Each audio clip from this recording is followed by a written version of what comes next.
لله رب العالمين والصلاة والسلام على سيد الأنبياء والمرسلين محمد النبي الأمي وعلى آله وصحبه أجمعين.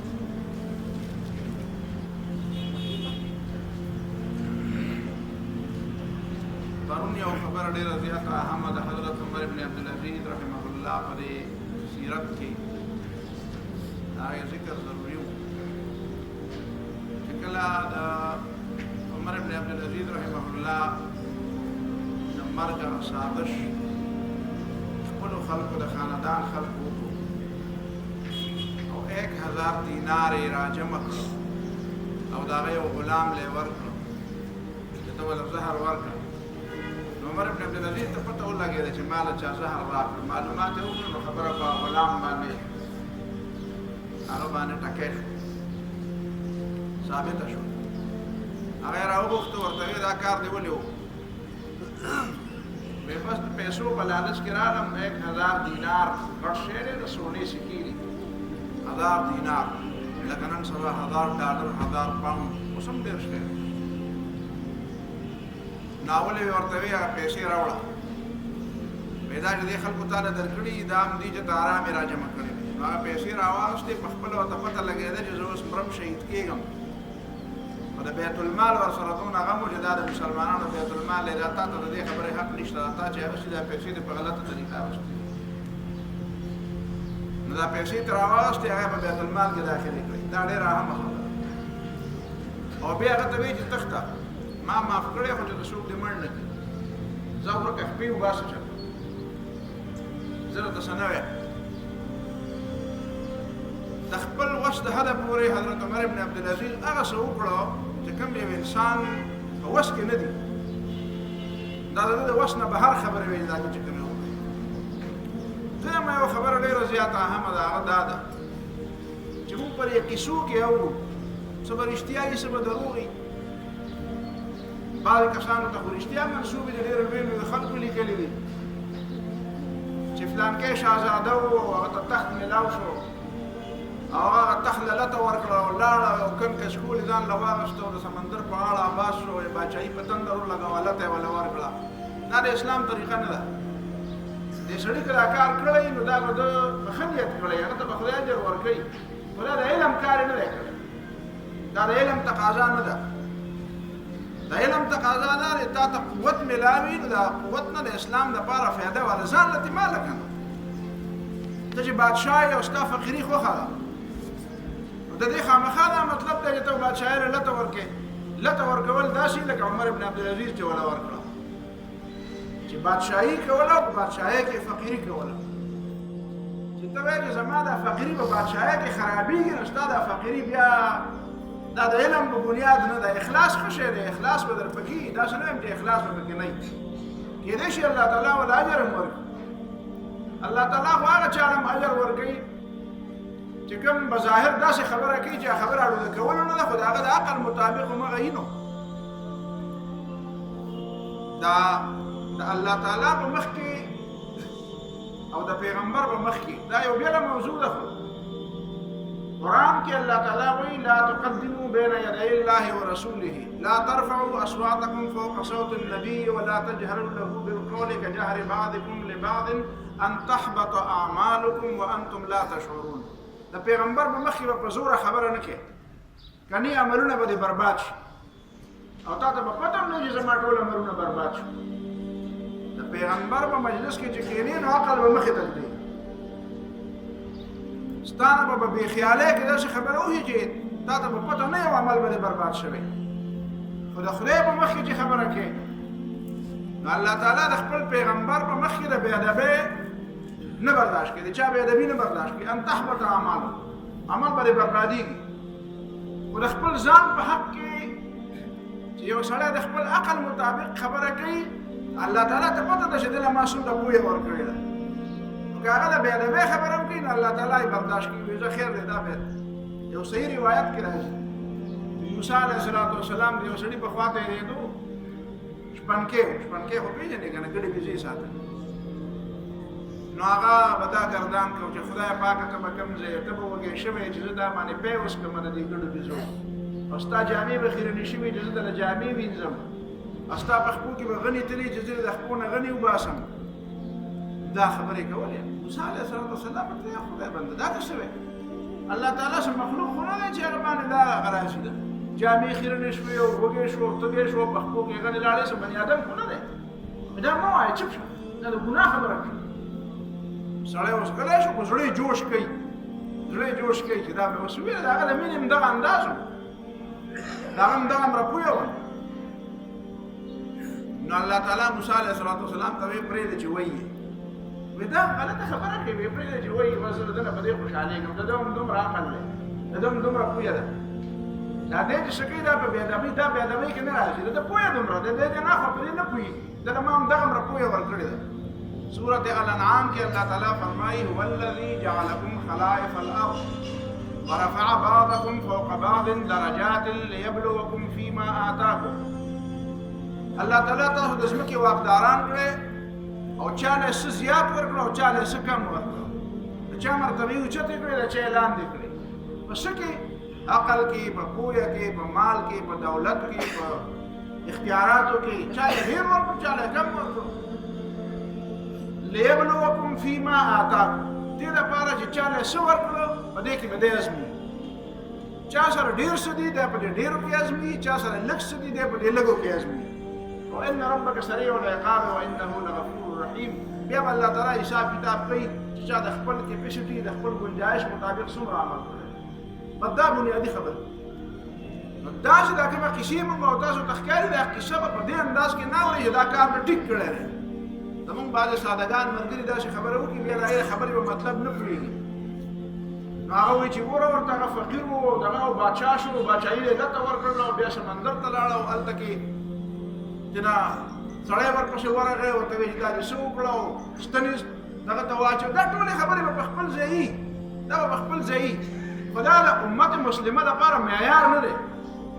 دا طریقه نه ده دا سنت نه دی دا درست عمل نه دی دا هغه اخلاص کې هغه به اخلاص و الله به اجر ورکړي دا هغه بد نه وایي دا کار د پیغمبر د سنت مطابق ټیک نه دی د سنت رسول صلی الله علیه وسلم مطابق طریقه دا ده چې تعالی اختیارات پیغمبر علیه السلام اختیارات غواړي الله تعالی ورته دعا ښودلې ده وقل رب ادخلني مدخل صدق واخرجني مخرج صدق واجعل لي من لدنك سلطانا نصيرا الله تعالی مدینه منورې ته په خیر دننه کې او د مکې معظمې نه په خیر خیریت وباسي او هلته ماله یو قوت راکړي چې زما مددګار شي نبی علیه الصلاة والسلام په خپله باندې دعا کړې ده چې الله تعالی دا دین په عمر ابن خطاب او په عمرو ابن هشام ابو جهل کې په یو کس باندې مضبوط خلک وله راولي قوت دپاره دعا نبی علیه السلام کړې ده تا له قوت میلاو شو تا وله لته ورکړه دې کې ته فیل شوې دا ستا که علم وی تا به دا کار نه کولی دا علم نه و دا تشه بزرګي وه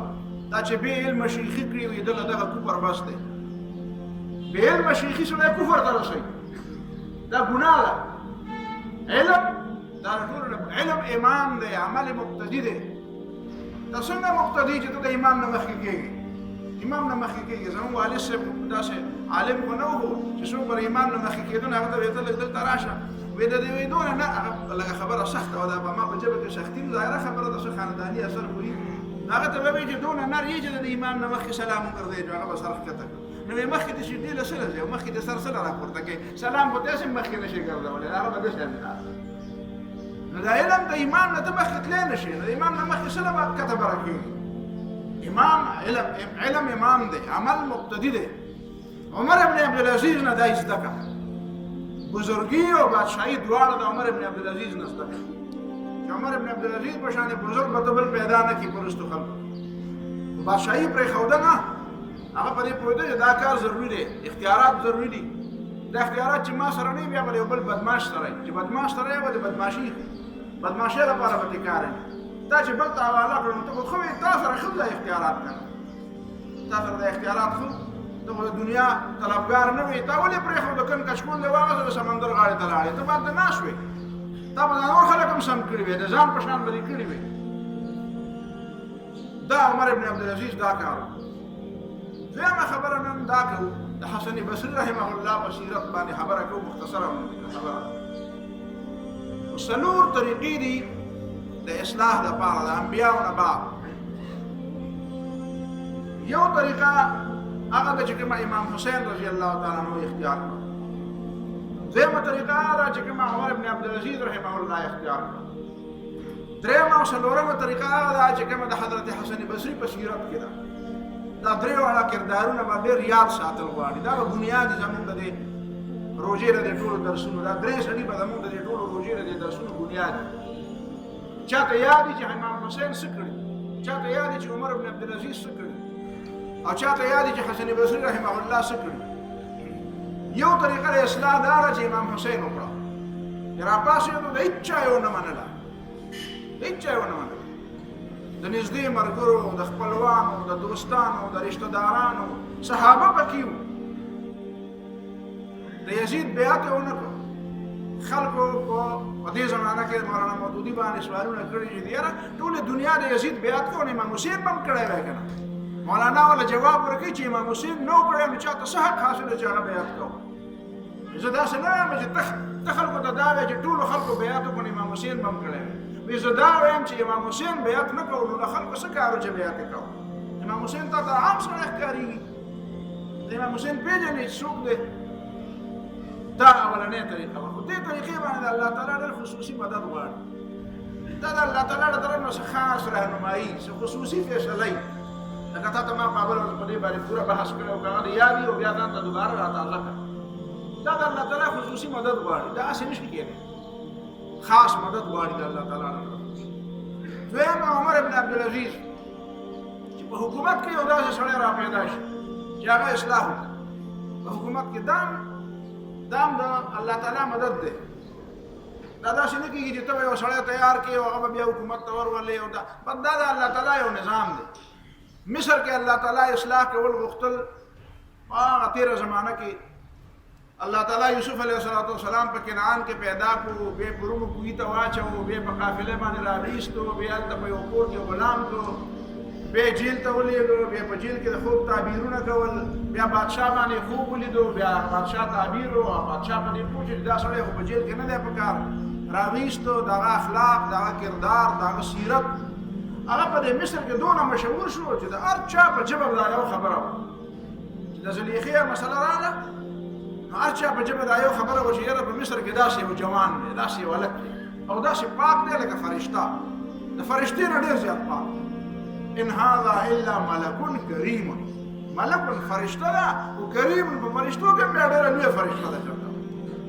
د هغې په ژوند کې به دا چې په فرشتو کې فرشتې ټولې داسې نه لکه د حضرت یوسف چې څنګه دی. او بیا بادشاه ته متاثر شو، اخر ورته حکومت هم ملا شو، اصلاح یې وکړه.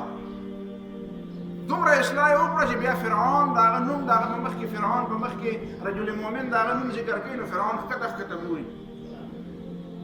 رجل مؤمن د فرعون په مخ کې د یوسف علیه السلام تذکره کوي نو یوسف علیه السلام د خبره دی جواب نشي کولی. یوسف علیه السلام څوک د هغه باندې د هغه په سیرت باندې اعتراض، فرعون به اعتراض نشي کولی. فرعون د هغه مبارک څه داسې منفي ریمارکس نشي ورکولی چې نه مړه تا خو یوسف علیه السلام یادې خوا خو داسې نشي ویلی. حالانکې 1500 کاله مخکې تېر شوی دی یوسف علیه السلام. دغه الله تعالی غیبي مدد او خفه کېږئ به نه که د چا د رایې را سره اختلاف وي نو یي به د هغه په خپل ځای ده. خو زمونږ په پاکستان کې یو جنرل ضیاءالحق مرحوم چې هغه د الله تعالی دا موقع ورکړې وه خو مذهبي خلکو یې خپې راخ کړې او نورو خلکو یې خپې راخ کړې. زه په دې حیران یم، نور په دې سیاسي بحثونو باندې ډېر نه ځم خو تا صرف په اصولو پوهېږم چې ضیاءالحق هم د ټوپک په زور حکومت اخیستی و، ماشاءالله په زور حکومت اخیستی و، فوجي و، په ډنډۍ اخیستی و او مشرف هم په ډنډه حکومت اخیستی و. خو د نننۍ ورځې پورې خلک په ضیاءالحق باندې ګزارونه کوي او هغه هېڅ چاته قابل قبول نه دی او په مشرف باندې هېڅوک هم غږ نه کوي. حالانکې د ټولو نه غټ بېدینه، غټ ذلیل، غټ فسادي، د خدای دشمن، د پاکستان دشمن، د اسلام دشمن، د پاکستان د آیین دشمن، د جهاد دشمن، ټولو نه انتهایي اوس خدای پاک داسې ذلیله کړی دی چې شاته ویلی نه شي چې په کوم مرض اخته دی. خو مذهبي خلک د هغه سره شپږ اته میاشتې ونه چلېده او د سره 15 کاله ښه شیر و شکر و، بار به یو بل پسې ډوزې ویشتې او دننه یو بل سره ښه میله او 15 کاله هغه هم ښه په قلاره حکومت وکړو دی و او یو اصلاح یو د نیکۍ کار نه دوی وکړو او نه هغه وکړو او چې شیر کول نه دا ورسره داسې چلو دا داسې چلو چې ستا د دې پاکستان دا قوم په اسلام نه پوهېږي دې اسلام درد نشته په زړه کې د اسلام پوهه په زړه کې نشته اسلام دپاره څه غم نه لري اسلام دپاره سنجیده نه دي خبرې ډېرې کوي چغې ډېرې وایي اسلام دپاره ما څوک سنجیده ونه لیده مولانا مودودي رحمت الله علیه رښتیا خبره کړې وه په کوم جنون او په کوم لیونتوب کې چې زه مبتلا یم کوم لیونتوب چې په ما دی د اسلام دپاره دا لیونتوب په نورو خلکو کې ونه لیده زما خواله خلک راشي چې مولانا ته بوتان ماته زه هم در سره بوتان ماتوم وایي چې زه وګورم دغه په ترخ کې خپل بوتي وایي زه ورته وایم دا په ترخ کې دې بوت څه کوي وایي راته وایي چې دا نورو خلکو دا بوتان به ماتو زمونږ دا به پرېږدو دا خپل به پرېږدو لکه ستا په دې وطن کې که د مسلمانانو د اسلام فهم وې او د اسلام سره د مسلمانانو درد وې او اسلام د انسانانو سنجیده ته ور اختیار کړی وې شعور ته ور اختیار کړی وې دا منځونه یې ښه په نیت او په شعور کولې دا ګیرې په شعور او په نیت پرېښودې او دا زبرګي او دا تسبیح ښه په نیت او په شعور اړولې دا صورت حال و د خلکو به د فهم دا صورت حال و الله تعالی هم مؤمن له فراست ورکوي نو د دا فراست و یو سړی هغه په یاره جي په زور په زور خو مشرف هم اغوستی نو هغه خو دې بدې ځکه چې هغه اسلام کې آیین کې اصلاحات وکړه هغه په خپله نیک و صالح سړی و هغه د خدای نه یېرېدونکی و زه دا نه یم چې زبرګ و زه دا نه یم چې موږ له ووټ غوښتی و چې تا راغوستی و زه دا نه یم چې د مدرسې نه فارغ و زه دا نه یم چې د یو مذهبي جماعت رکن و په خپله په کمیشن امتحان پاس کړی و په خپله تللی و جرنیل شوی او په خپله په ډنډه باندې حکومت اخیستی دا د مذهبي جماعت رکن خو نه و خو چې د اسلام دلدار و د اسلام سره فیر و د اسلام سره رښتینې مینه وه نو ستاسو د خلکو د ټولو بدي شي او چې دا بل د اسلام دشمن و نو هغه ته څوک بد هم نه کوي نو دا د الله تعالی یو خاص مدد یو سړی راولي او دنیا ته یې وښیي چې داسې کوم خو چې د لاندې خلکو دا صورتحال نو عمر ابن عبدالعزیز ته په 2 نیم کاله کې والي او ضیاء الحق غوندې سړی ته والي وایي زه تاسو له دغه لایق نه یم تاسو هم د دې لایق یې چې تاسو هم لوبئ او تاسو هم لیبوئ تاسو په هغه لعنت وایئ او هغه په تاسو لعنت وایي او هغه تا له دوکه ورکوي او ته هغه له دوکه ورکوي زه داسې یو بل باندې لعنت لګئ یو بل سره پوهېږئ دا دویمه خبره به ذهن کې کېږي درېیمه اصلاح طریقه څه ده درېیمه د اصلاح طریقه دا ده چې حضرت حسن بصري اختیار کړې وه حضرت حسن بصري رحمه الله په دې باندې پوه شو چې دا حکمرانان خو به کله ښه راځي او کله به بد راځي راځئ چې د عوامو اصلاح شروع کړو او په 2 طریقو اصلاح شروع کړو ګوره د عوامو اصلاح هغه خلک هم کوي چې علم ورسره نه وي علم ورسره نه وي خو یو ځل د عوامو اصلاح نه د عوامو اصلاح په علم کې تش په کیسو بیانولو به نه کېږي علم باندې به کېږي حسن بصري رحمه الله د خپلې زمانې د ټولو نه لوی عالم و د ټولو نه لوی محدث و د هغه په درس کې به چې سهار خلک کېناستو لکه د عبدالله ابن عباس درس چې و عبدالله ابن عباس چې به درس کوو نو یو ډله به راله تفسیر به یې زده کوو هغه ډله به پاسېده بله ډله به راله حدیث به یې زده کول هغه ډله به لاړه بله ډله به راله عربي به یې زده کول هغه ډله به لاړه بله ډله به راله هغې به اشعار یې زده کول د عربۍ دیوان د عربۍ اشعار به یې زده کول د عربۍ تاریخ او انصاب به یې زده کول دا د عبدالله ابن عباس رضی الله تعالی عنه د درس دا صورتحال دا چې د حضرت حسن بصري د درس صورتحال چې د ده په زمانه کې به د ده چې کوم درس و د ده په زمانه کې لوی لوی خلک وو لوی لوی سفیان شعبي ابن سیرین لوی لوی علما لوی لوی تابعین لوی لوی خلک معمولي خلک نه وو د هغې هر څه باوجود به د ده په درس کې دومره ګڼه وه او خلک به ناست ورته او د ده صورتحال دا و چې د علم نه علم د تقوا نه تقوا د واز نه واز کوم میدان ته چې به دی ور وړاندې کېده په هر میدان کې دی شخ سواره علماو ته چې به یې درس کوو نو علماو به کاغذونه او کاپې راغسته وي لیکل به یې کول که عوامو ته به یې درس کوو نو عوامو به توبې ویستې جوړل به ګناهونه نه به یې توبې ویستې دا د دې حضرت حسن بصري یو میدان نه و خواصو کې حتی که حجاج بن یوسف غوندې سړی د هغه نه حجاج بن یوسف د چا سره ګزاره نه ده کړې پر دې حسن بصري سره یې ګزاره کړې د را بغیر د به درس کې یو ځل کېناسته او دا پروا ونه ساتله چې دا څوک دی د درس ورکړو په دې کې حجاج بن یوسف راغی زموږ په علاقه کې داسې واړه واړه ونه امیرګیان راشي واړه ورکوټې باندې سړی دا خلک ورته هټ و بچ و ځای ورته پرېږدی زما دا شرط یې صاحب چې درس به درځمه او که چا په سر کې ښکرې وی او راغی او تاسو ته د افا دی خو شو دا درس هم بستر په نظر د بیا را پاسېدل بیا برازم د درس نه کوم بت پرسیه تاسو یو سړی راشي بیا قرآن حدیث درس د نبی ویری او سیب د ځای ورکړي او سیب دی خوا کېنه وایي سیب څه ښکري خو نه دي خو هغه د دې کېنه چې کوم ځای خالي دی که نه دا سیب څه نه راغلی دی دا ځان ښایي خلکو ته د زده کړې نه راغلی دی د زده کړې نه راغلی نو دا دنیا ناسته نه ولې دا انسانان نه دي دا ته داسې لوی سړی راغلی ستا په سر کې داسې ښکري دي او د اسمان نه راکوز شوی کوم ځای کېنې هلته کېنه که نه خو درس ته کېنه که ځان ښایې نو بیا د ما درس له مه راځه دا د حضرت حسن بصري طریقه وه حجاج بن یوسف راغی دلته کېناسته دا ورته اړوګیان ونه چوله څوک راغی او څوک لاړ چې واپس لاړو چا د هغه نه تپوس وکړو د حسن بصري نه تپوس وکړو وایي یاره جي دا حجاج بن یوسف څنګه سړی دی او خبره یې داسې نه وکړې پاس د حسن بصري ته یې وایي وایي یاره جي زه غریب یم او جهاد دی راله نوم لیکلی دی خو نه راسره جامې شته نه راسره جهاد بوټان شته نه راسره سپلی شته نه راسره وسله شته نو ما د چنده وکړې د جهاد ته لاړ شم نو حسن بصري ورته وایي وایي دا چې ناست دي په دې غټو غټو کرسو باندې نوم یې نه اخېسته وایي دا په دې غټو غټو کرسو چې ناست دي نو دا خو چې میدان معرکې ته ځي نو د سونې په اسونو باندې سواري او د سونې ملونې او واګې ورته اچولي تورې او زغرې د سونې نه جوړې کړي هلته ورته خیمه لګېدلې نو هغه ځانه د مخملو او د ریخمو خیمې لګېدلې او جهاد ټکی نه کوي او چې کوم سړو په نوم په جهاد کې لیکي نو هغه به چندې واړي وایي دا کومه طریقه ده دا کومه مسلماني ده ما سړی پاسېدو یو کس ترې درس نه پاسېدو او سیدې حجاج بن یوسف ته وویې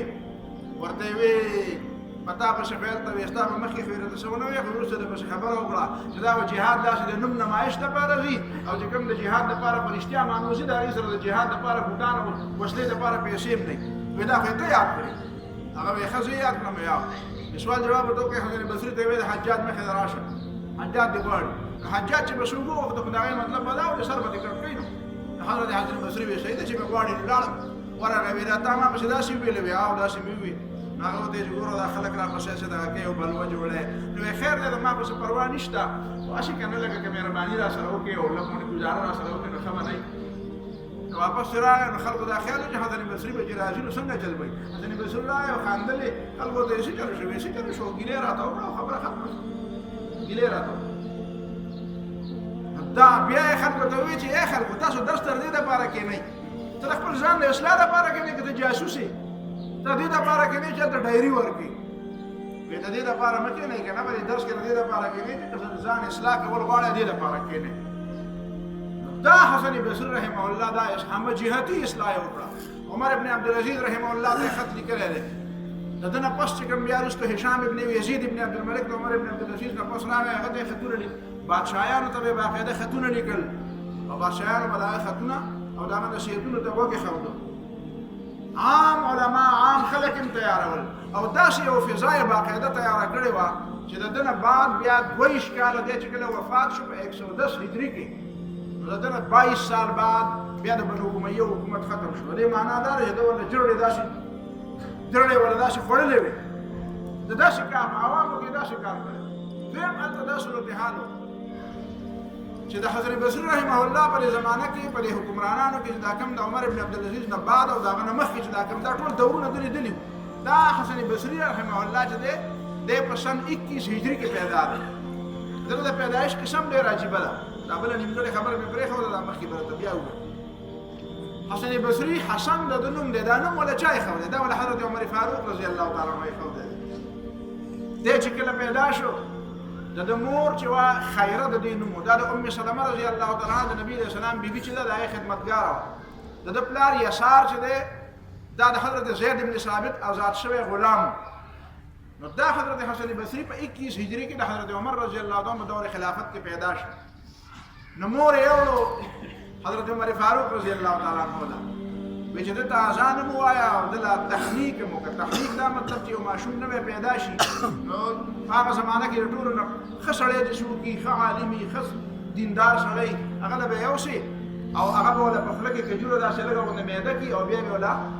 پرې طالب پورې به وله ومږي پرې طالب پورې چې دا خواږه د ذهن تاول لاړ شي او د یو پاک سړي لاړې له د خولې ته مخې ته لاړ شي نو هغه به ورته بیا دعا هم وکړي د حضرت عمر فاروق رضی الله تعالی عنه دله تحنیک هم وکړې خوله کې وله هغه کجوره پرې طالب پورې ومږله او بیا به د غېږ کې نیولې او چې ویې کته دا خو ډېر زیات ښایسته ماشوم نه دی ډېر ښایسته ماشوم دی وی حسین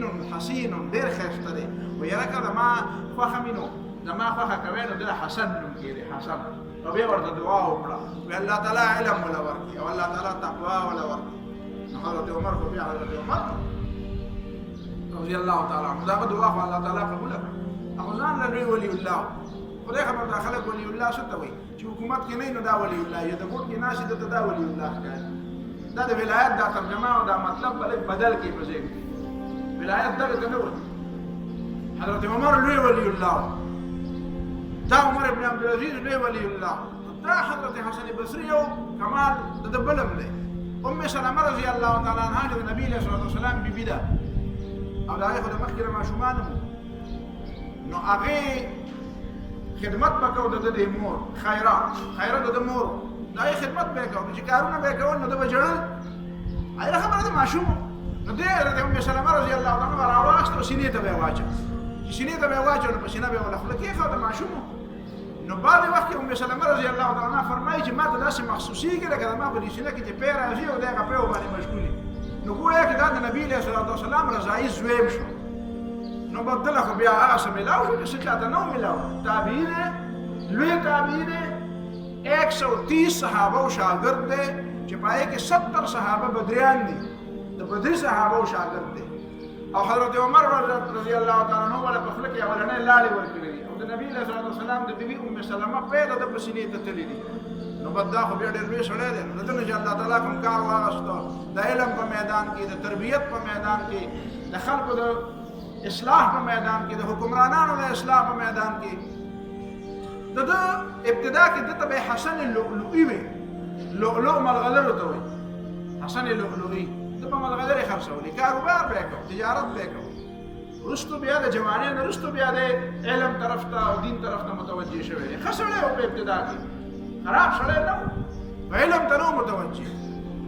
چېرته تللی و قیصر خواله ملغلرې به یې خرڅولې، نو هلته د قیصر زوی مړ و چېرته، هغه د هغه زوی خواته ولاړ و، هغه چې کوم ګردان کړی و، هر کال به د هغه زوی قبر لته و. نو دی هم په دغه ورځو کې چېرته ورغلی دی، په هغه ملغلرې خرڅوي. نو د هغه زوی قبر ته چې قیصر ولاړ دی، او قیصر چې په هغه زوی کې به جړا کړې ده، بس هغې نه دا اثر اخیستی دی. هغه قیصر هغه زوی ته وایي ځان سره یې فوجونه هم بوتلي وو، ځان سره یې جنکۍ هم بوتلې وې، ځان سره یې راهبان هم بوتلي وو، ځان سره یې خپل خپلوان او عاقلان او طبیبان او هوښیاران خلک هم بوتلي وو. دا ټول ولاړ دي د قبر خواته او دی ورته په یو ځای کې چا کېنولی چې زه ته ګوره تماشه کوه. نو هغه بادشاه هغه خپل زوی قبر ته لګیا دی، ویې بچې ته خو زما ډېر زیات خوښ یې، مړ یې نو که په هوښیارتوب را ژوندی کېدی نو د ټولې دنیا هوښیاران خلک ستا د قبر نه چاپېره ولاړ دي، خو نه شوې را ژوندی کېدی. که په طبیبانو او په علاج را ژوندی کېدی شوې نو د دې خوا او شا کې ډېر غټ غټ طبیبان مې د ټولې دنیا نه را جمع کړي دي، خو ته نه شې را ژوندی کېدی. که د بزرګانو په دعا کېږي نو زما دا راهبان او پادریان راته ټول چار چاپېره ولاړ دي، د دې په دعا هم ته را ژوندی کېږي. ځکه چې ته داسې ذات وجلی چې هغه د چا خبره خپل خوښې مرضۍ مطابق اوري، مرضۍ خلاف د چا خبره نه اوري، خپله فیصله د چا د وجې نه بدلوي. او فوجي جرنیلان هم ولاړ دي، که په زور باندې را ژوندی کېدی شوې نو اوس به مې د دې په زور را ژوندی کړی وی، خو د دې زور خو په خدای نه چلېږي. خو چې دې قیصر دا خبرې وکړې او بیا په آخر کې د خپل بچي ته وژړل چې بچي ته هغه چا وجلی چې په هغه زما هېڅ زور نه چلېږي، نه مې په زور چلېږي او نه مې په زاري چلېږي، نه په زر چلېږي. نو بس ته دغلته ایثار شه او موږ به راځو نو زموږ دغه طریقه ده، کار لا بدله بیا راځه. چې دې حسن بصري دا خبرې واورېدې نو دی پوه شو چې دا دنیا خو هسې څه په زور غونته کې ده. یو بادشاه دی او د هغه طبیبان ناکام دي او د هغه عاقلان او هوښیاران ناکام دي او د هغه فوجونه ناکام دي او د هغه پادریان ناکام دي او د هغه دا خو دا دنیا څه بدله. زه خو د دې دنیا نه بس زما خو زړه واوړېد. نو بیا راغی علماو ته کېناستو، صحابهو ته کېناستو، د یو صحابي نه علم حاصلوي، د بل نه علم حاصل. زیات علم حضرت حسن بصري د حضرت علي رضی الله تعالی عنه نه زده کړی دی. یو سړي ته یو ځل تپوس وکړ، وایي حسن بصري صاحب ته چې حدیث بیانوې نو ته وایې قال رسول الله صلی الله علیه وسلم، نبي علیه السلام فرمایي. نو تا خو نبي علیه السلام نه دی لیدلی، ته څنګه وایې چې نبي علیه السلام فرمایي؟ دې ته ارسال وایي، دې ته تدلیس وایي چې سړی خپل استاد نه ذکر کوي. دې ته ارسال وایي چې تابعي د نبي علیه السلام نه حدیث نقل کوي او د صحابي نوم نه علي، دا ارسال مراسیل. وایي ته خو مرسل یې، ته خو ارسال کې. دا ارسال خو د محدثینو په نسبت باندې عیب دی. سړی خپل استاد نوم ولې نه ذکر کوي؟ حضرت حسن بصري ورته وایي چې ته خو پوهېږې که نه، که ته نه پوهېږې نو تا له ما جواب نه درکوم، خو ته خو په اشارو پوهېږې، ټولې خبرې خو د هر چا د وینا نه وي که نه. ته په دې نه پوهېږې چې د حجاج بن یوسف دا دی په هرات کې ناست دی او د حضرت علي رضی الله تعالی عنه نوم اخیستل په ځان باندې دروازې بندول دي. نوم مې د حضرت علي واخیسته او په هر روایت کې د حضرت علي سند پیش کوم، خلک به وایي دا خو د علي ملګری دی، نو بیا به را باندې د شیعه الزام لګوي، بیا به را باندې د رافضي الزام لګوي، نو بیا به زما په درس کې څوک یې مړه دا خو شیعه دی. لکه نن سبا تاسو ګورئ که نه موږ سره داسې کېږي، خبره وکړو ډېر په احتیاط یې وکړو، ووایو چې یاره دا خلک د غلط مطلب وانه خو بیا هم چې چا سره په ترخ کې غونډارې منډارې خپل غونډارې به وي چې بار ته وځي د خپل مطلب اغوستی وایي نه مړه دا خو داسې دی. حضرت حسن بصري به وایي چې په ځان باندې دا ما د حضرت علي نه نقل کړی، بس په دې پوه شئ دا ما د حضرت علي رضی الله عنه نقل کړی. حضرت حسن بصري د علم د حصول نه بعد چې کله د عام خلکو د طالب علمانو او د علماو درسونه شروع کړو، نو د هغې سره سره هغه به د اصلاح دپاره ډېر زیات هغه به وخت نه ضایع کړي، وخت به یې نه ضایع کړي، ډېر زیات جړېدونکی، ډېر زیات خاموش، یا به درس کوو یا به مطالعه کوله یا به کتاب خلکو ته وي او یا به خاموش ناست، ډېر زیات تفکر او ډېر تدبر او ډېر غور به یې کوو. هغه چې کومه منصوبه او کوم پلانینګ وکړو هغه په دې پوه شو چې په دې وخت کې چې دا کوم صورتحال روان دی نو هغه یو عجیبه غوندې خبره وکړه. هغه وایي د منافقانو ډېره زیاته دوره ده او منافق څه کوي؟ منافق په دنیا مینې، نو هغه پر خپلو وعظونو او نصیحتونو کې د دنیا پرستۍ، د دنیا نه د بې رغبتۍ او د دنیا سره د بې مینې کېدو لپاره د ده په دې تقریرونو کې به ډېر زیات اوږده درسونه به یې کول او کوشش به یې دا کول چې د خلکو د دنیا په ځای د آخرت سره مینه را پیدا شي، آخرت سره مینه پیدا شي. ده چې به کوم درس کوو د قرآن په هغې کې به هم د داسې نکات ویل چې د خلکو توجه د دنیا په ځای آخرت ته شي. چا ورته یو ځل ووي چې ستا دا عجیبه غوندې رایه ده چې ته وایې چې په دې دنیا کې په دې وطن کې منافقان ډېر زیات دي، وایي دا په دې کوفه کې، په دې بغداد کې، په دې دمشق کې، په دې علاقه کې دا منافقان ډېر زیات دي. یو جمله یې ویلې ده، ورته یې وایي چې څومره منافقان دي؟ وایي دونه منافقان دي چې که دا منافقانو لو خرجوا من ازقة البصرة، که منافقان د بصرې د دې کلي د کوڅو نه وځي که نه نو لستوحشتم فیها، نو بیا به تاسو ګورئ دا هسې به ورانې یوازې به پکې ګرځئ. بیا مطلب یې دا دی دا ګڼې تورې تپې چې تاسو ته په دې بازارونو او په دې کوڅو کې او په دې سرکاري دفترو کې او په دې سرکاري ادارو کې ښکاري، دا ټول منافقان دي دا خلک. او که دا منافقان د دې بصرې او د دې سرکاري ادارو نه ووتل که نه نو دا دفترې به خوشې پرتي. بیا چا ورته ووایي چې ته په چا باندې دا د منافق الزام څنګه لګې؟ دا خبره شاه ولی الله رحمه الله ډېره ښه حل کړې ده. شاه ولی الله رحمه الله کتاب دی په تفسیر کې الفوز الکبیر فی اصول التفسیر، الفوز الکبیر، په هغې کې هغه په دې منافقت باندې بحث کړی دی. هغه وایي منافقت دوه قسمه دی. د هغې نه بعد خلکو په دې باندې بیا تقریبا د ټولو خلکو اتفاق راغی چې دا حضرت امام شاه ولی الله رحمه الله چې کومه نقطه ویلې ده ټیک نقطه ویلې ده. منافقت دوه قسمه دی. یو دا منافقت دی چې هغه اعتقادي منافقت دی چې د سړی په ظاهر باندې مسلمان دی خو زړه کې دننه د ایمان خبره نشته، دا خو موږ ته پته نه لګي. اوس خو د چا په باره کې موږ دا نه وایو چې په ده کې ایمان شته او که نشته.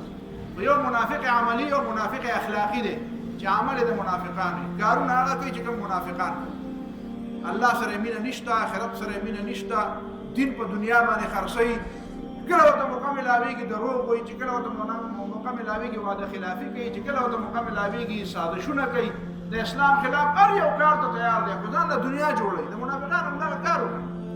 د منافقانو کار څه و؟ په هغې د اسلام نه هم فایدې اخېستې او کفر پرېښودو ته هم تیار دی، لکه چې هلته هم فایدې اخېستې. نو دا شاه ولی الله رحمه الله چې کومه خبره کړې ده د دې بنیاد د حضرت حسن بصري دا قول یا هغه وایي چې دا په موجوده زمانه کې دا سرکاري عهدې چې څومره خلک حاصلوي، وایي تاسو ګورئ په دربار کې دا ټول منافقان نه دي ناست ته چې بادشاه یو خبره وکړي نو دوی د هغه په ها کې ها ملاوي، دا غلطه خبره ته غلطه نشي ویلی، هغه ته واعظ نشي کولی، نصیحت دې دپاره هلته نه ځي چې هغه ته خبره د خیر خبره وکړي، دې دپاره ځي چې د هغه په هره غلطه خبره کې حمایت وکړي. هغه د دې خبرې عادت کړی دی چې هغه ته ضمیر فروش خلک او چاپلوس خلک هغه ته قابل قبول دي چې حقه خبره څوک کوي هغه بې بده لګي، وایي دا خو ظالم دی دا خو، او دوی ورته بیا وایي یاره دا سړی خو ډېر ناکاره سړی ده، اوس تا بېادبي وکړه، وایي دا ټول منافقان دي. نو د دې حسن بصري رحمه الله دا طریقه وه. وروسته بیا خلکو دا سلسلې چې شروع شوې دې باندې به بیا چېرته بحث کوو. خواجه معین الدین چشتي رحمه الله باندې انشاءالله یو کلاس به راځي، په نورو مولانا جلال الدین رومي باندې به پکې یو کلاس راځي، دې باندې به پوره خبره کوو انشاءالله. خو دا وروسته چې بیا کومې خلکو سلسلې شروع کړې هغې بیا په حسن بصري پسې ډېرې خبرې وتړلې، چونکې تا ته ما وې حسن بصري رحمه الله د دنیا نه د بې رغبتۍ ډېر زیات یو قسم له ترغیب ورکړه، ځکه چې هغه په دې باندې پوهېدو چې دا په دې ماحول کې چې کوم مشکلات دي، دا مشکلات د څه د وجې نه دي. دا خلک ولې د دې بادشاهانو نه یېرېږي؟ دا خلک ولې د دې په دې هر غلطه کې ملګرتیا کوي؟ وایي دا ځکه چې دا دنیا پرست د دې په دماغو کې د آخرت هغه خبره نشته. نو ده د دنیا پرستۍ نه د خلکو د بې رغبتولو دپاره، د خلکو د مینې د راګرځولو دپاره، د آخرت سره د مینې د جوړولو دپاره ډېر زیات وعظونه او ډېر د خلکو دا خیال راغی دا خو جوړ راهب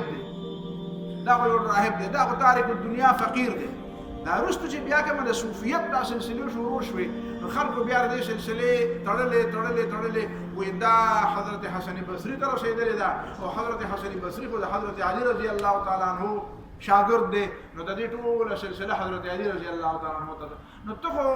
راهبي او صوفیزم دې ته وایې او صوفیت دې ته وایې چې په حکومت کې کار نه لري. نو حضرت علي رضی الله تعالی عنه حکومت کړی او خلیفه راشد و،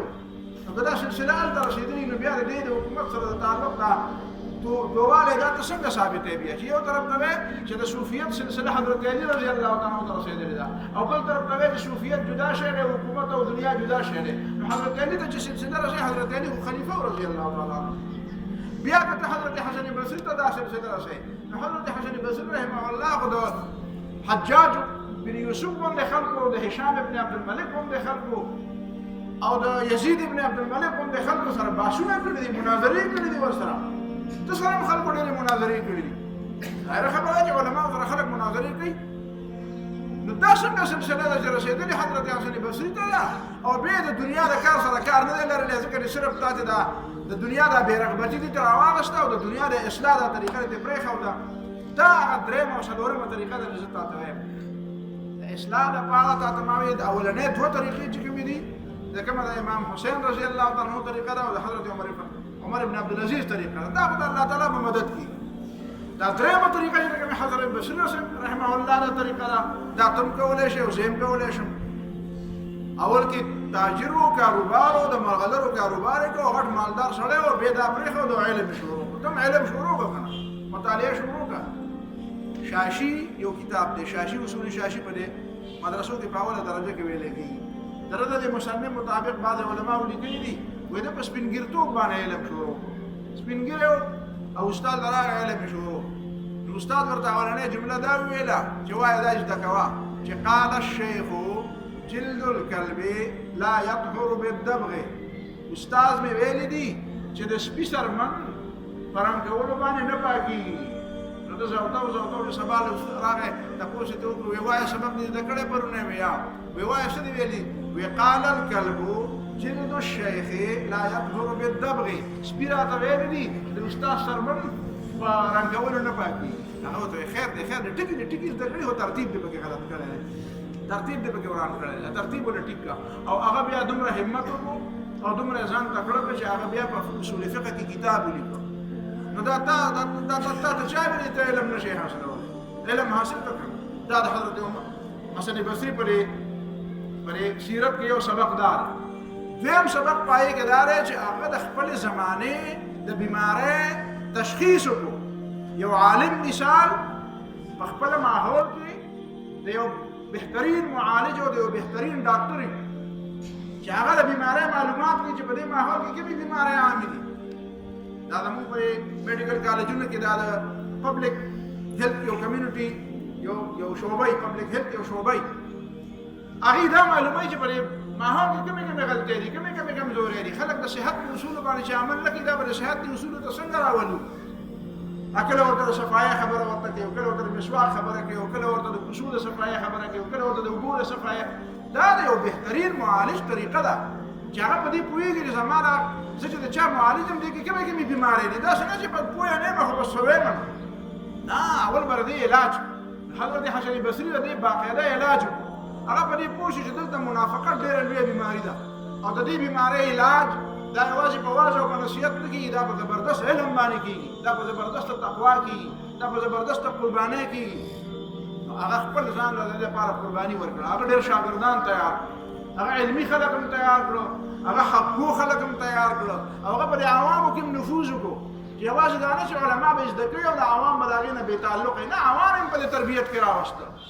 خو دې وروستنو خلکو بیا دا یو شعبه پرېښوده چې نه دا علم ضروري نه دی. وروسته به راځي بیا د مولانا جلال الدین رومي په باره کې راځي که نه، دا خبرې خلک ټول کوي او داسې یې کوي لکه ته به وایې چې دا چېرته کې د دین خبره ده. نه جي د هر عالم خبره هره خبره د دین نه وي. دین به د پیغمبر نه زده کړو، دین به د قرآن نه زده کړو. که عالم ډېر لوی دی خو چې د هغه خبره د الله او د الله د رسول په تله برابر نه ده، نو ټیک ده د هغه پورې وساته او د کیسې په تور یې ووایه، خو ورته وایه دې نه داسې اصول به د الله او رسول نه زده کړو. دا د خلکو مزاج ده. زموږ د خلکو مزاج دا دی چې یا ورته په فارسۍ کې خبره وکړي یا ورته په عربۍ کې. یاره جي دا سر زموږ دلته داسې مولیان به وو، الله دې وبخي، نو د عربۍ او شعر به یې ووایي او د هغه شعر به یې داسې مطلب جوړ کړو لکه ته به وایې چې عوامو ته به یې داسې ووایي لکه دا چې د قرآن آیات دي. زموږ په دې مدرسو کې به دې نفت العرب کې شعرونه دي، نو دا استادان یې داسې وایي په دې تقریرونو کې، شعر کې داسې وایي چې دنیا تخادعنی کأنی لم اعرف حقیقتها. دا چې وته د زه په خوږ اواز وایم ته به وایې دا جوړ قرآن. دنیا تخادعنی کأنی لم اعرف حقیقتها. دا دنیا ماله داسې دوکه راکوي لکه ته به وایې چې زه یې جوړ نه پېژنم. مدت الی یمینها فقطعتها وشمالها. ما ته خپل ښی لاس راوګد کړو نو هغه مې وله کټ کړو، نو بیا یې ګس لاس راوګد کړو نو دا مې وله کټ کړو. نو بیا وایي چې ورپسې وایي چې منع الاله حرامها وانا اجتنبت حلالها. الله تعالی یې حرام بند کړي دي، وایي ما پسې هغه حلال هم پرېښود. او ورأیتها محتاجة فوهبت جملتها لها. ما ولیده چې دا دنیا ډېره وږې تږې ده، ډېره سپۍ او ډېره وږې تږې ده، نو ما وایي ته دونه وږې نو بس الله تعالی خو را باندې حرام بند کړي دي خو ما دا حلال هم تا ته پرېښودو. نو ورأیتها محتاجة فوهبت جملتها لها. ته ډېره وږې نو دا ټول ته واله زاړو یې سمنالم. نو دا دې خلکو به یاره دي زبردسته خبره، او زبردسته نه ده دروغ غلطه خبره. په کتاب کې لیکلې ده دا ټیک خبره ده. ته چې وایې چې خدای حرام بند کړي دي نو زه یې حلال هم بندوم، نو خدای ته خو حق دی چې حرام یې بند کړي، نو تا ته کوم حق دی چې ته به ځان حلال بند کړي؟ حلال څه ته وایي؟ دا جامې اغوستې دي دا حلال دي که نه دي؟ ته ډوډۍ خورې دا حلاله ده که نه ده؟ ته آرام کې دا حلال دی که نه؟ ته ساه لې دا ساه دا هوا اکسیجن دی دا حلال دی که نه؟ دا خوبه دې بنده کړه نو مرۍ دې بنده کړه تا نه خو خلاص شو. دا کومه خبره؟ نو چې د عربۍ شعر وي نو دی وایي دا دین دی، نو د فارسۍ شعر وي وایي دا دین دی. یا لکه دین د قرآن او سنت دی. خلکو خبره به کله ټیکې او کله به خطایي. نو دوی د حضرت بصري رحمه الله سره ډېرې خبرې، مولانا جلال الدین رومي سره خبرې تړلې دي. وایي مولانا جلال الدین رومي د دین ډېر لوی عالم و او طالبانو ته یې درس کړو. دا به د جلال الدین رومي په نشه کې راشي، خو خیر دی اوس یې واوره. وایي طالبانو ته یې درس کړو. وایي یو ملنګ راغی هلته کېناستو، نو ده ته یې وایي چې دا ته څه وایې؟ نو هغه وایي چې دا دین بیانوم. وایي دا ستا څنګه علم دی؟ دا علم دی دا ګوره دا کتابونه ډک دي، او په هغه زمانه کې به کتابونه په لاس لیکلي وو په سایه باندې که نه ډک واقع یو حوض و. وایي جلال الدین رومي هغه مېلمه ولګې دا شمس تبریزي و، شمس تبریزي رحمه الله دا په ملتان کې چې ښخ دی. وایي دا شمس تبریزي وایي ده ولا ټول کتابونه راواغېسته او حوض ته ولا ورویشته. وایي هغه ورته وایي چې خدای دې غرق کړه، تا خو دې غرق کړه او زما ټول ژوند خراب. وایي هغه بیا ورته لاسونه وایي کتابونه یې راواغېستل او وچ کلک اوبو کې پرېوتي وو خو وچ کلک. وایي جلال الدین رومي صاحب ورته وایي چې دا کوم علم دی؟ ورته وایي چې راځه دا علم ما سره دی، دا علم ما سره دی. نو بیا د هغه سره لاړه او علم ته یې شا کړه او نور نو څه یا لکه چې علم ته شا کړې او نور نو څه شروع کړي، نو دا د سړیتوب طریقه ده. علم پیغمبر علم پرېښود دی، قرآن علم پرېښود دی. دا کیسې مه کوه خلکو ته، او چې کښېنه بیا ورته په اخر کې ووایه دا کیسه غلطه ده. دا پیغمبر داسې ویلي، صحابي داسې دی، راوي څوک دی؟ سند ما چې زه درته حدیث ویم ته ما ته سند بیانوه که نه، اوس مې درته د حسن بصري خبره وکړه چې حسن بصري وایي قال رسول الله، او خلکو ورته وایي ته خو د رسول الله سره نه میلاو شوې، نو قال رسول الله څنګه وایي؟ امام مسلم وایي الاسناد من الدین. سند بیانول د خبرې دلیل بیانول دین دی. ولولا الاسناد لقال من شاء ما شاء. د سند نه وای نو بیا خو د هر چا خپله خوښه وای به قال رسول الله، رسول الله داسې ویلي. ته ته رسول الله شاګرد خو نه تا ته به رسول الله خبره چا کړي چا درته کړې ته ما ته ووایه سند در سره شته دلیل در سره شته نو دا کیسې کې د بطورې کیسې کې خلک کیسو ته ډېر داسې لږ دوسي ورته نه غوږونه ورته چې خیر کیسه ده نو داسې ورته وایه خو دا ورته وایه دا خبرې دي دین نه دی دین د قرآن او سنت نه دی لوی خلک چې دي هغه لوی خلکو نه د هغې خطا خبره ته خطا ووایه چې د قرآن او سنت ما ایمان په الله او رسول راوړی ده پرې بینک کې ومنه ما ته یو ځل هغه د بینک ایم ډي وایي دا اجازت به دې ورکړی وی دا کار ټیک و ما ورته دا غلط په شریعت کې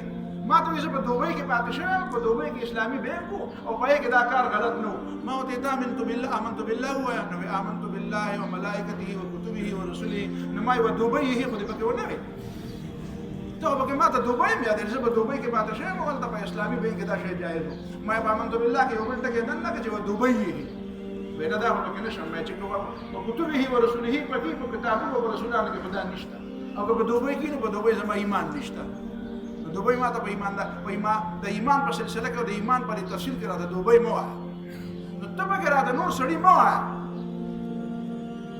دین به د قرآن او سنت ده دا عقیده به خپلې په دې به ځان پوهې دا ترخه خبره به اورې دا به ازمې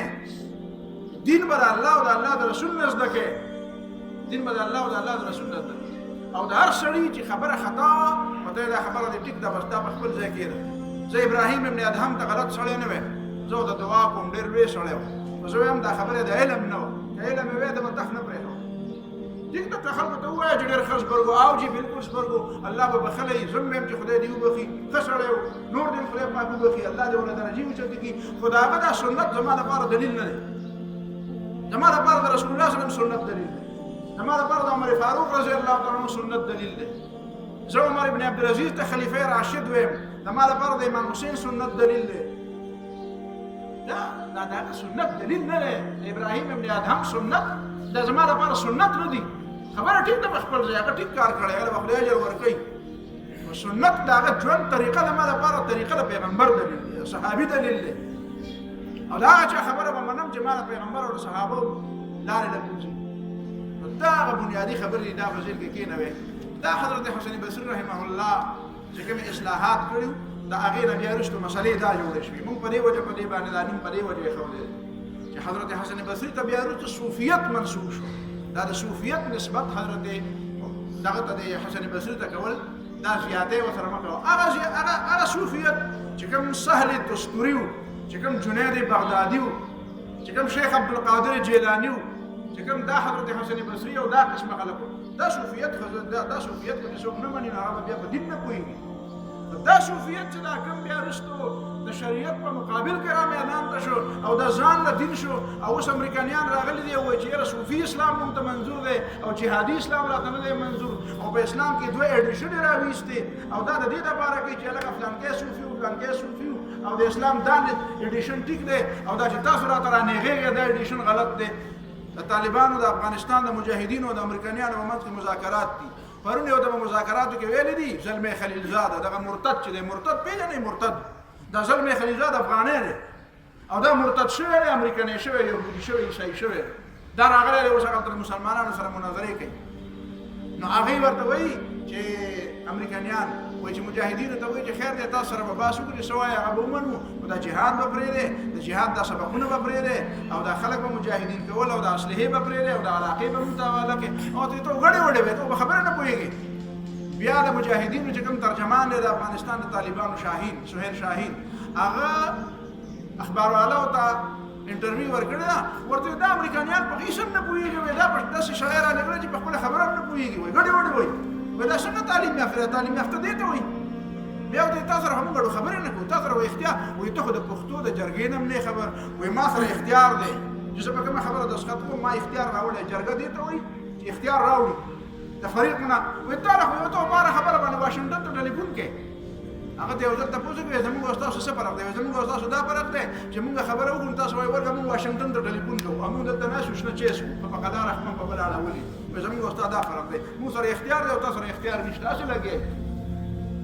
خبره دا ده چې دی مجاهد ته وایي داسې صوفیزم غواړي مجاهد ته وایي شرم یې په سترګو کې نشته حیا پکې نشته نم پکې نشته په سترګو کې هغه ورته وایي دا زه چې دلته راغلی یم او دا ته چې مجبوره یې چې زما خبرې ته غوږ دی نوره دنیا خو ستا د وینا مطابق ستا نه یېرېږي او زما نه ته یېرېږي نو ما ته وایي راځه د ما سره خبرې وکړه نو دا د څه وجې نه ته د ما دې خبرو ته مجبوره شوې دا خو د جهاد د وجې نه مجبوره شوې نو دا جهاد پرېږدم او صوفي شمه ګوټ ته جوړ وکړم تسبیح راوالم او جهاد او میدان تا ته حواله کړم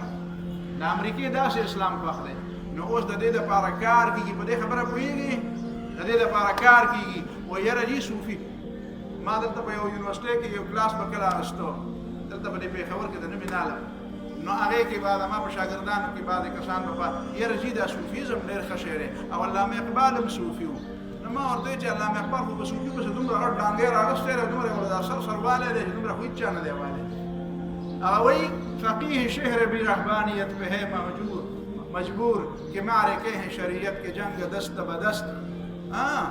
او فقیه شهر کې صوفي نه کر دیا ہے خراب هغه وایي دا علما خو د صوفیانو خراب کړل ځکه دا علما خو سم خلک وو ادي خو به کم از کم نیغه خبره کوله د دنیا خلکو ته اوس صوفیانو د دې مزاج خراب کړی او دین چې کوم دی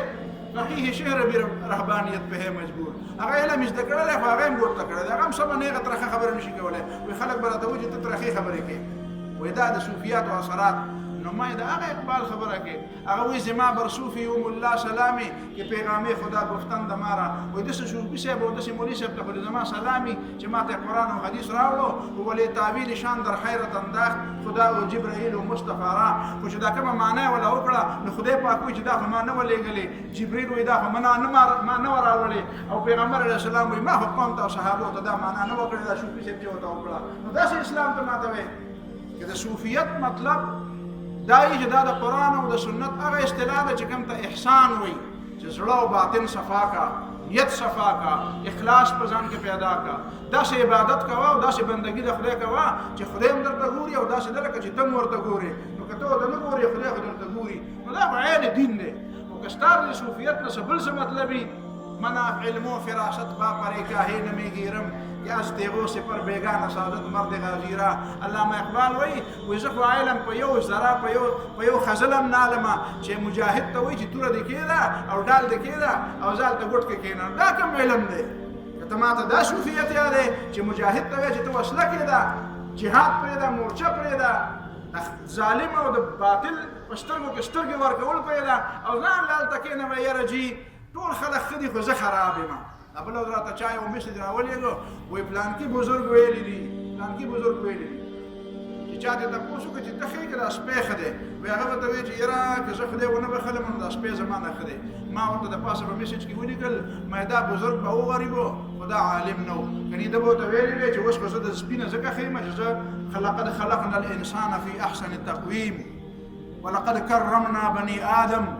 اللہ تعالیٰ وی ما دا آدم بچے عزتمند پیدا کرے رہے فی احسن تقویم میں پیدا کرے رہے ہاں دا آخرت پہ لحاظ سر کہ خدای ونه بخلم اس پہ برانا زکا خی جس پہ ہو دوزخ لنزی و دوزخ لزم لیکن وس کو بنی آدم ما او دا سپے رہے اور اللہ تعالیٰ بنی آدم دس پی لخ پیدا کرے رہے میں دا خبریں کہا بہرحال دے خبروں تلک فکر کوئی و آخر دعوانا